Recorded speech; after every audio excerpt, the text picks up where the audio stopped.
2월 22일 목요일 마가복음 5장 35절로 43절 달리다 굼입니다. 이제 예수께서 작은 호숫가 그 마을에 한 젊은 선지자 정도로 여겨졌을 그 청년의 모습으로 들어가시는 것이죠.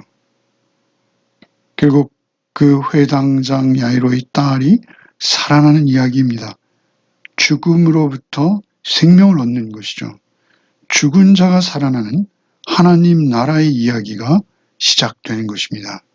하나님 나라가 그들 가운데 임하고 있는 것이죠. 이것은 또 하나의 표지이며 하나님 나라의 도래를 알리는 신호탄인 것이죠. 35절과 36절을 읽겠습니다. 아직 예수께서 말씀하실 때 회당장의 집에서 사람들이 와서 회당장에게 이르되 당신의 딸이 죽었나이다. 어찌하여 선생을 더 괴롭게 하나이까? 예수께서 그 하는 말을 곁에서 들으시고 회당장에게 이르시되 두려워하지 말고 믿기만 하라 하시고, 그러니까 35절에 예수께서 말씀하고 계실 때라고 하시죠. 그러니까 딸아, 내 믿음이 너를 구원하였으니 평안히 가라. 내 병에서 놓여 건강할지어다. 혈류증 여인에게 이렇게 말씀하고 계실 때 사실은 예수께서 많이 지체하셨죠. 그 회당장에 급한 마음이 있는데요. 예수께서는 지체하실 수밖에 없는 또한 상황이었고요. 그렇게 말씀하고 계실 때 회당장의 집에서 사람들이 왔어요. 그래서 회당장에게 보고하는 것이죠. 딸이 이미 죽었습니다. 어찌하여 선생을 더 괴롭게 하나이까? 상당히 예의 바른 권유인 것이죠. 더 이상 선생을 괴롭게 하지 마십시오. 이미 딸은 죽었나이다. 죽음 앞에 서 있는 인간의 무력함입니다. 그런데 그 말씀을 그렇게 예수께서 말씀하시면서도 듣고 있었던 것이죠. 회당장 야이로에게 그 집사람들이 이야기하는 것을 들으셨어요. 그리고 36절에 그 하는 말을 곁에서 들으시고 회당장에게 말씀하세요. 두려워하지 말고 믿기만 하라. 딸이 죽었다라는 소식을 들은 회당장은 큰 두려움에 빠졌을 것이죠. 그러나 예수께서는 두려워하지 말라 하십니다. 그리고 믿기만 하라 하시는 것이죠. 그리고 이제 걸음을 멈추지 아니하시고 회당장의 집으로 계속 걸으시는 것이죠. 37절부터 읽겠습니다. 베드로와 야고보의 형 요한 외에 아무도 따라옴을 허락지 아니하시고 회당장의 집에 함께 가서 떠드는 것과 사람들이 울며 심히 통곡함을 보시고 들어가서 그들에게 이르시되 너희가 어찌하여 떠들며 우느냐? 이 아이가 죽은 것이 아니라 잔다 하시니 그들이 비웃더라. 예수께서 그들을 다 내보내신 후에 아이의 부모와 또 자기와 함께한 자들을 데리시고 아이 있는 곳에 들어가사. 예수께서는 어떤 연고인지 베드로, 야고보, 요한 세 제자만을 대동하십니다. 아마 회당장 야이로의 딸의 방에까지 들어가야 되는 상황을 아시고 이렇게 인원을 줄이셨는지 모르겠습니다. 어쨌든 베드로와 야고보와 요한은 예수님의 수제자요. 그들을 예수께서 더욱 완전한 증인으로, 더욱 생생한 증인으로 세워 가시는 것이죠. 변화산에서도 겟세마네의 마지막 기도에서도 그 세 제자만을 대동하시는 것을 우리가 볼 수 있습니다. 그 베드로와 야고보와 요한을 데리고 38절에 회당장의 집에 함께 가서 떠드는 것과 사람들이 울며 심히 통곡함을 보시고, 사람들이 많이 이미 모였죠. 장례 절차가 시작된 것입니다. 그래서 전문적으로 곡하는 사람들이 모였다라고 보죠. 마태복음에서는 피리 부는 자들도 등장하고 있습니다. 어떤 돈을 받고 대가를 받고 장례 분위기를 만들던 자들, 그들에게 조용히 하라 라고 경계하십니다. 들어와서 그들에게 이르시되 너희가 어찌하여 떠들며 우느냐? 이 아이가 죽은 것이 아니라 잔다. 죽은 것이 아니라 잔다. 잠들었다는 것이죠. 그러자 그들의 반응은 즉시 비웃음이었습니다. 그들이 비웃더라. 예수께서 그들을 다 내보내신 후에 아이의 부모와 또 자기와 함께한 자들을 데리시고 아이 있는 곳에 들어가서 다 내보내세요. 비웃고 있는 자들에게 하나님께서 베푸시는 그 놀라운 기적의 현장에 참여하는 특권을 허락치 않으신다라는 것이죠. 6명입니다.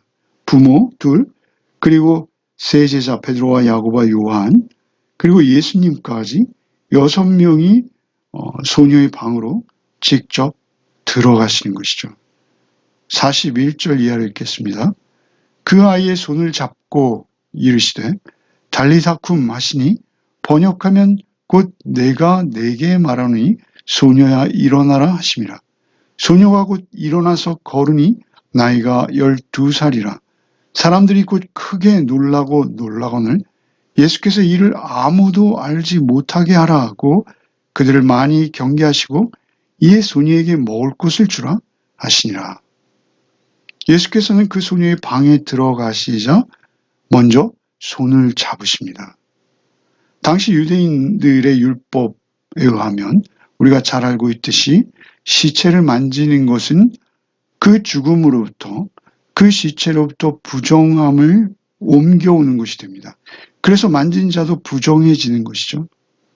만진 자도 그 부정으로 인해서 주변과 격리되는 것이 맞습니다. 그런데 놀라운 것은 예수께서 그 주검에 그 시체의 손을 잡으시는 것이죠.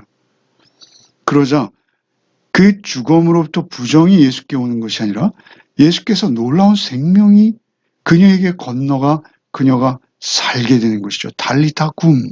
손을 잡고 이르시되 달리다 굼 하시는 것이죠. 소녀야 일어나라 라고 말씀하시는 것이죠. 혈루증 여인, 그 야이로 회당장의 집에 오는 그 어간에 만났던 혈루증 여인 역시 그 부정한 여인이었습니다. 몸에서 출혈이 있는 여인입니다. 그럼에도 불구하고 그 부정한 여인이 예수님의 옷자락을 붙들자 놀랍게 예수님의 생명으로 그 여인 치유되어지는 것이죠. 부정함이 정결함으로 바뀌고 부정함이 생명으로 되살아나는 역사가 있는 것이죠.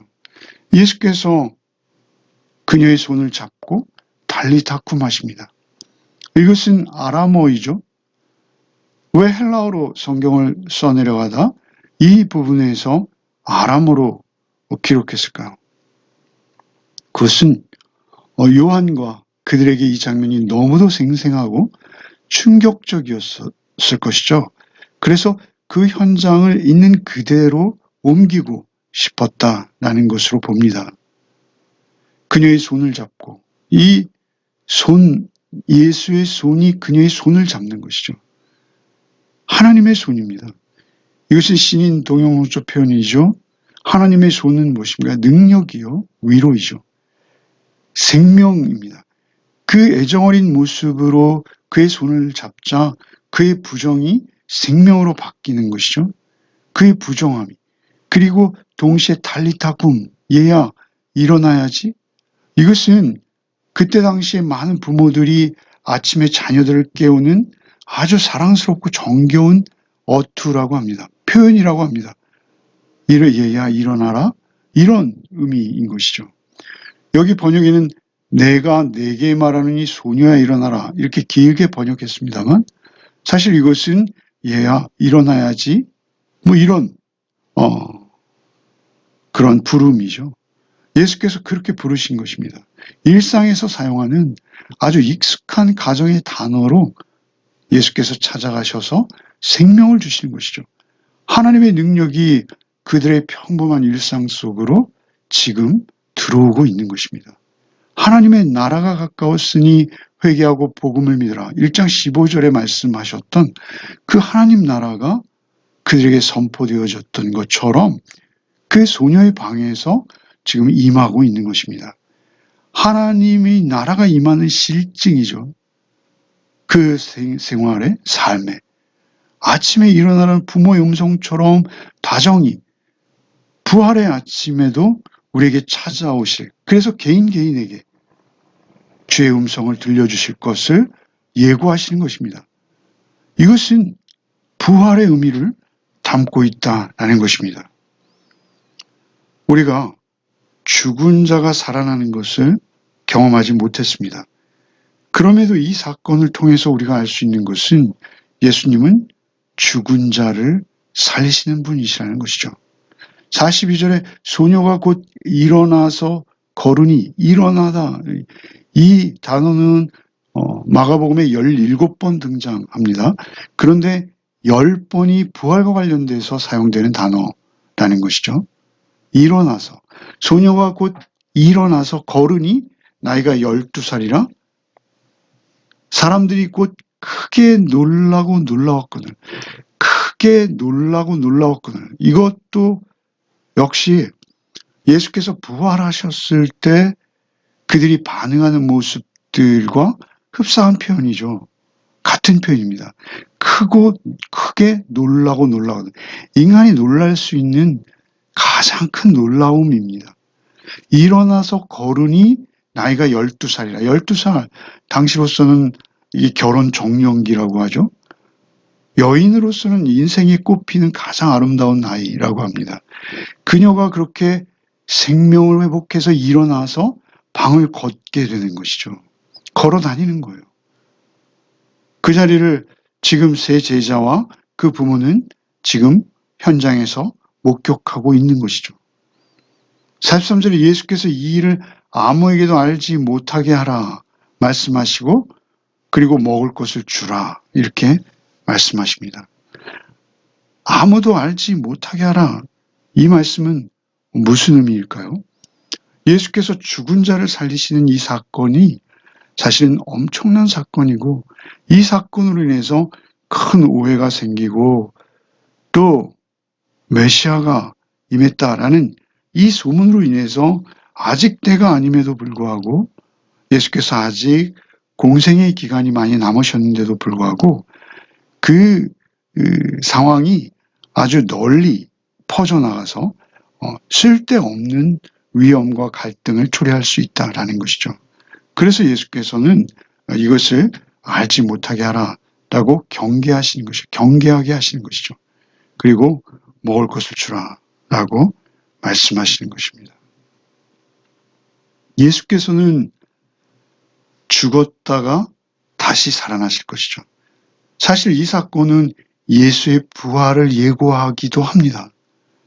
앞서 풍랑을 잔잔케 하셨고 군대 귀신 들린 자를 구원하셨고 혈류병 여인을 고치셨던 주께서 이제 야이로의 딸을 살리시는 것이죠. 이 사건을 마가가 기록하면서 계획하는 것은 무엇입니까? 그는 이 세상의 주장, 죽은 자는 살 수 없다 라는 세상의 주장과 예수님의 말씀, 죽은 자도 부활한다 라는 예수님의 생명의 말씀, 어느 쪽에 너희가 믿음으로 반응할 것인가를 우리에게 보여주고 있는 것입니다. 우리가 죽은 자가 사는 것을 물론 경험하지 못했습니다. 그럼에도 우리가 더 큰 사건을 사실 우리는 경험했어요. 우리 각자 경험한 것은 무엇입니까? 나의 죽었던 영이 죄와 사망으로 인해서, 죄로 인해서 죽어있던 나의 영이 예수 그리스도의 복음으로 말미암아 우리는 자유함을 얻었습니다. 생명을 얻었어요. 그래서 이제 우리는 부활의 소망으로 살게 되었다라는 것이죠. 우리가 이 거친 세상에서 살아갈 수 있는 힘, 그것은 무엇이죠? 예수께서 오늘 야이로에게 회당장에게 이렇게 말씀하세요. 36절에 두려워 말고 믿기만 하라. 우리에게도 말씀하십니다. 죽음의 세상, 죄에 걸려있는 이 세상 가운데에서 그 죄를 멸하시는 주님의 권능 안에 두려워 말고 믿기만 하라 라고 우리에게 말씀하시는 것이죠.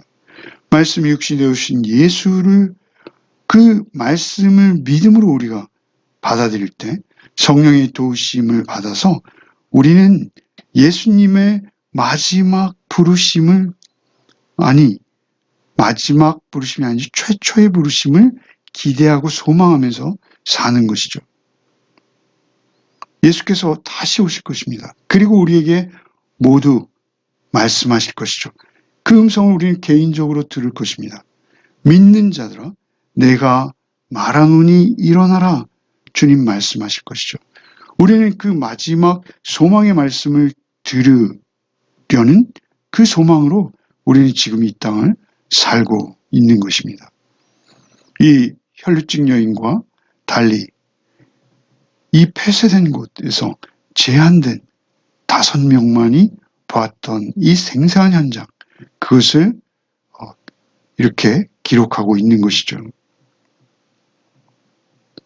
이 기록을 통해서 우리는 우리의 죽음은 결코 죽음이 아니라 잔다라는 것입니다.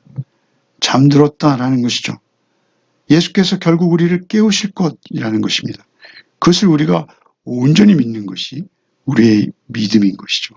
오늘 하루를 살아가실 때도 이 부활의 영원한 생명이 우리 가운데 있음을 믿고 그 믿음으로 영원한 생명의 삶을 오늘 살아내는 복이 저와 여러분에게 있기를 바랍니다.